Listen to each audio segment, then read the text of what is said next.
Hello, this is going to be a modern giant freeze mage deck talk. So here's the deck list. Pretty much took this off strifecro. He's the pioneer of this. I did do like one tweak with Big Game Hunter instead of Acolyte of Pain, but pretty much the goal of the deck is to take a bit of damage in the early turns, wipe their board off with your double AoE, play double Moltons, and then all of a sudden make a huge comeback swing in the later turns with more mana, and allow you to use your finishes with Molten Giants and your large hitting units at the end. And then staying alive with Ice Barrier. So all of a sudden, you take 20 damage during the start, ideally. Stay alive with Ice Block. All of a sudden, heal back up with Ice Barrier, and then put these huge threats on the board, and then you swing the momentum of the game and you just two-shot them, essentially. Alright, so that's pretty much the basic goal of the deck. So I'll talk about some of the interesting card choices in the deck. So first off, I'll talk about why Vaporize is in it. Vaporize is in it mainly just because Miracle Rogue is so popular. And this deck does extremely well against Miracle Rogue. So if you're fighting a lot of Miracle Rogue, I recommend this deck. Vaporize is essentially another ice block because they cannot Leroy into your Vaporize for obvious reasons. So if you think you're going to get randomly bursted, like for example, let's say you're on 28 health and it's on turn 9, you can just die. So you just play a Vaporize instead of an Ice Block. So it gives you like a third Ice Block essentially against Miracle Rogue. Plus it's also very decent against Handlocks or even Druids. Sometimes you just need it as extra removal on turn 3 when something like huge gets innovated out. Because most people don't expect Vaporize to come in. But maybe later on, as the meta, or if this deck even gets popular, people will start playing around it. So interesting card choices are your minions. You have some mid-game minions to help you essentially like skip your opponent's turn because they have to use their turn to remove these minions, which is Water Ellie and Azure Drake.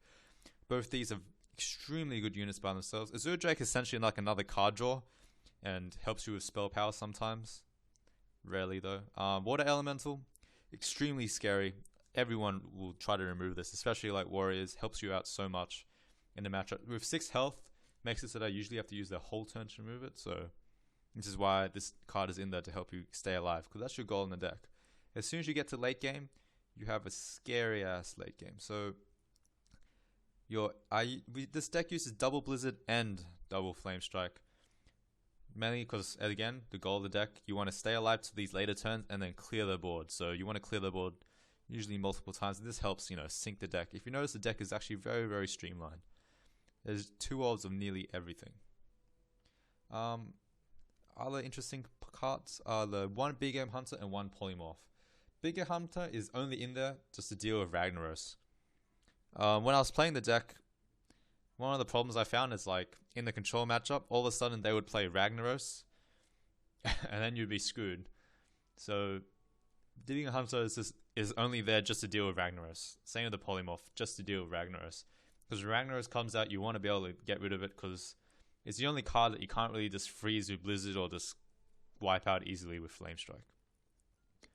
Other than that, Mirror Image is your only cheapish spell to combo with your Antonitis to get more fireballs, and this is also very good in the early game.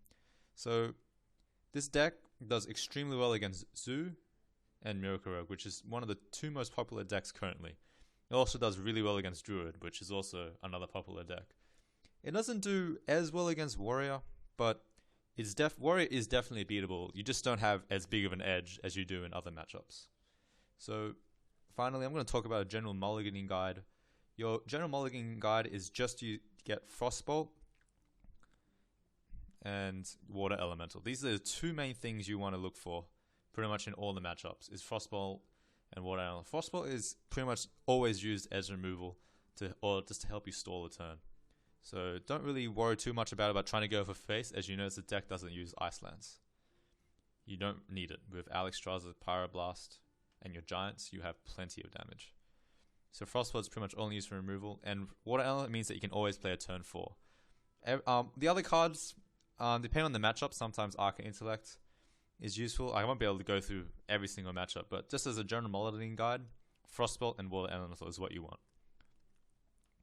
So yeah, hope you enjoyed the round of deck tech talk. I had a lot of fun on this deck, even though I've lost quite a lot of ranks playing it. It's a lot of fun to play. Really recommend it if you have the cards. Pretty much everything is needed to make it work well.